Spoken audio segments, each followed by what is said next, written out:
Hello. So, in this module, we're going to talk about why you need to do an internship. Because when you speak to high school students, many of them actually think it's not necessary. There are not many opportunities for high school students usually to do internships in Pakistan. But keep in mind, you are comparing yourselves with the Indians, the Chinese, the rest of the South Asian region when you're applying as an international abroad. And therefore, you have to be as competitive as them. So it's very important that you do an internship. There are several reasons. One, it is a great indication of your interest and your future aspiration. It, of course, shows how mature you are, how responsible you are, and also teaches you some element of financial planning. And most important of all, and why we are discussing it today, is because it looks impressive on your college application.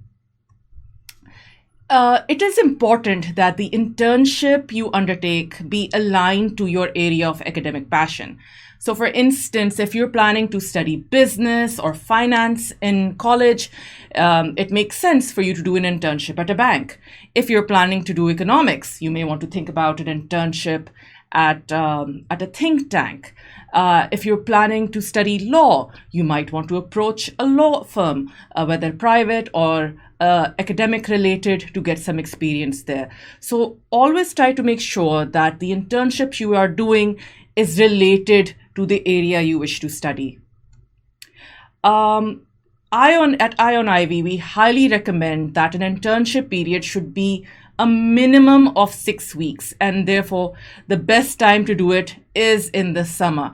Sometimes you can do 2 internships in the summer. So if you do it from beginning of June to mid-July and then transition on to another one, that also works. But trying to say that you're doing an internship during your winter break, a 10-day period, it doesn't really cut it, because even admission officers know, A, you don't have time to do much, B, you couldn't really have learned a lot, and 3, some of the benefits of internships that we will speak about in just a minute, you won't really have an opportunity to excel and get those under your belt. So where should you start when you're looking for an internship? The great thing about our country is we have a fantastic family and friends network. Please use it. If you have a mamu or a chacha in the particular area you're interested in, it's a family business, a friend's father works in that firm, there is absolutely no harm in approaching them and saying, "Uncle, can I please have an internship here?" And I can tell you that most people are very accommodating. More often than not, they will come to your rescue. If you have a school counselor, you should also try and strike up a conversation with them. Tell them this is what your interest is. Many school counselors do have those relationships and connections with different organizations, and hopefully can point you in the right direction. Google, by the way, is always there for you. So if you just put in your locality, look at internships, you would be amazed at what crops up. And of course, as a last resort, you can come to professional outfits like ourselves at Ion Ivy and ask for help in placement at the venue of your choice. By the way, one thing I've heard over and over again since the last year is, gee, COVID hai, we can't really do anything. And frankly, it's not an excuse, because there are now many virtual internships being offered, whether it is the Shaukat Khanam, whether it is a Kuwait. There are all sorts of places who've transitioned to providing you virtual internships in Pakistan. So please make more, use of this opportunity. There is another new phenomena coming into play. So organizations like Evolutionary Magazine, which have a very innovative model, and I encourage you to check them out, is you actually pay them for the experience of a virtual internship. So usually the internships will cost you in the range of 1,000 to 2,000 rupees each. It's very nominal for a 6-week internship.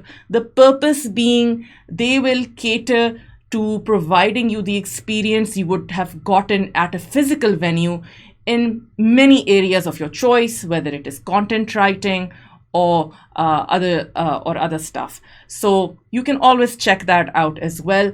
Evolutionary magazine, by the way, is an internship you could do possibly during your academic year, because it requires, I think, a commitment of 4 to 5 hours a week. If you feel you can do it during the weekends and meet your commitments, it's a possibility that you can look into. Another hang up that many students have at high school,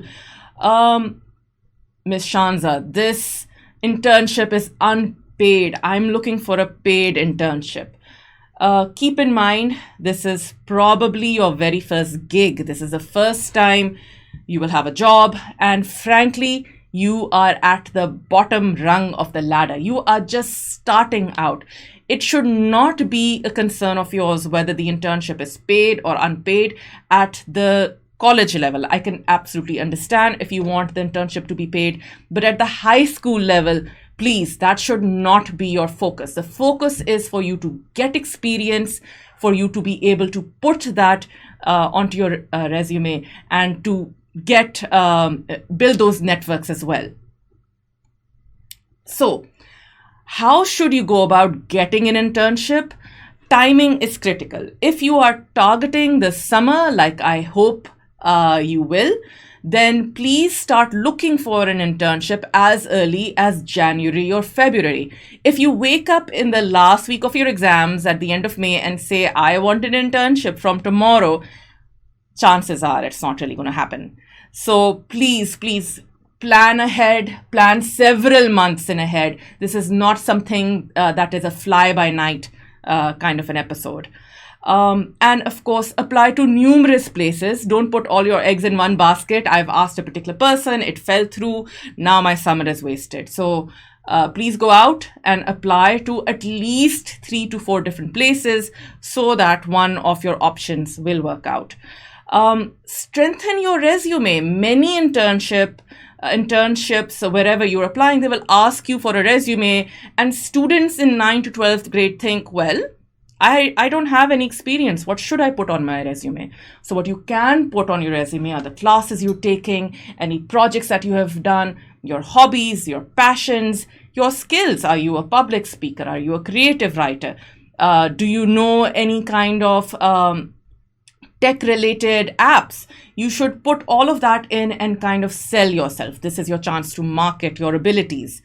Do write a cover letter when you're applying for an internship. Do your research about the firm you're applying at and tie your narrative, what you want to do, with the aim of the organization. So for instance, if you are once again going towards the business sector and you want to intern at a bank, you should tell them how this experience would be beneficial to you and how the work being done at the bank would give you a sound footing in that regard. So do your homework, make sure you know about the organization.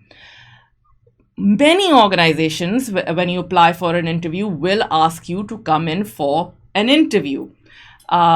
Please, once again, this is something you need to prepare for. It's not just something you should walk in on doing. You would be surprised. I have had interns who, for the interview, and even job applicants, so you can imagine how that went, do not arrive on time. If there's anything that's going to make a bad impression, this is it. Please make sure you arrive on time. I would rather see you half an hour early, which shows your commitment and passion, rather than 10 minutes late. As I said, please make sure you do your research about the organization. Always expect the following question. Do you have any questions for us? And for some reason, this stumps many students. So please research about the organization and have 2 or 3 questions under your belt that you may be interested in asking them. Do not ask them if this is a paid internship. Ask them something related to their mission and objectives and the work that they do. You may want to rehearse with a friend or family member before you actually go for the interview. And please be professional. So if you are going for an interview, we do expect formal attire, rather than the jeans and t-shirt. This is not the time to make a fashion statement, no matter which internship you're going for. Even if they have a laid back culture, you are not there yet. You're trying to get your foot in the door. It's always better to play safe. And while you are there as an intern, there are several things that you need to do. Once again, you need to be professional. You are there for a short period of time. You want to make sure that no matter what task you are given, and I understand that many of the tasks will be administrative. As I said, this is your first job. You can be expected to make photocopies. You can be expected to do administrative tasks. And I know several students who say, well, I want to do research and I want to do analytical work. Keep in mind, once again, you are at the bottom rung of this organization. You will be expected to do slave labor. And the idea is you need to do it with a smile and you need to do it with enthusiasm, because if your attitude is kind of like, I'm better than this, the entire exercise has gone to waste. So whatever responsibility you are given, fulfill it and go beyond if you wish to. Ask your supervisor, I've done this. I would like to get, involved in analytical work as well. So display your enthusiasm, but after making sure your tasks are done. This is also your opportunity to really soak up knowledge in the area you're interested in. You can always sit next to a senior staff member or even a junior staff member and see how they're going about their work. Many organizations have brown bag lunches or other workshops that you can participate in, or conferences that are going on. Get permission from your supervisor and see if it's okay for you to attend that. More often than not, you should be able to do that.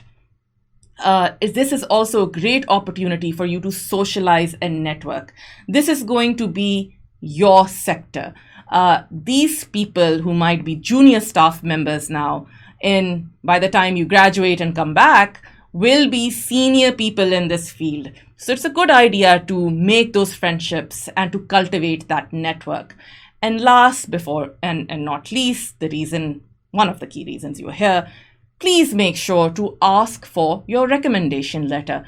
Another key mistake that students make is they often say, ask for a certificate. A certificate is not going to help you as much, even half as much, as a recommendation letter that you can actually put in your file and upload when it is time to apply for colleges. So when you ask for a recommendation letter, do ask your supervisor or HR manager or whoever's in charge to please write it from the perspective that you will be applying to college. Sometimes you're not able to trace back your supervisor, particularly if you're doing this internship a year or two before you're applying to colleges. So it's better that it be written with that frame of mind, because that it's what it's going to come in use for.